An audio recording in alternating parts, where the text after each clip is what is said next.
హైదరాబాద్ నగరంలో ఆధ్యాత్మిక శోభ వెల్లివిరిసింది. బల్కంపేట శ్రీ రేణుకా ఎల్లమ్మ అమ్మవారి వార్షిక కళ్యాణోత్సవం అత్యంత వైభవంగా జరిగింది. ప్రభుత్వం తరపున మంత్రి కొండా సురేఖ, ముఖ్యమంత్రి రేవంత్ రెడ్డి కుటుంబం తరపున ఆయన సతీమణి అమ్మవారికి పట్టు వస్త్రాలు సమర్పించారు.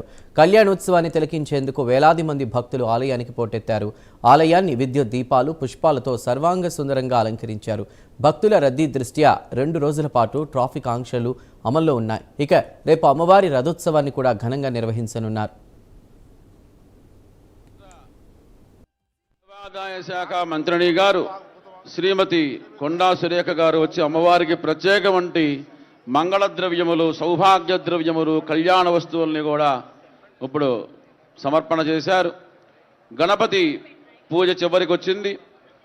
ఆదౌ పూజ్యో గణాధిపః, ఆ గణపతి యొక్క పూజను చేసుకుందాం, ఆ గణపతిని ప్రార్థన చేసుకుందాం. బాజా ముదాకరత్తమోదకం సదా విముక్తి సాధకం కళాధరావతంసకం విలాసిలోకరంజకం విలాసిలోకరంజకం అనాయకైకనాయకం వినాశితే భదైత్యకం.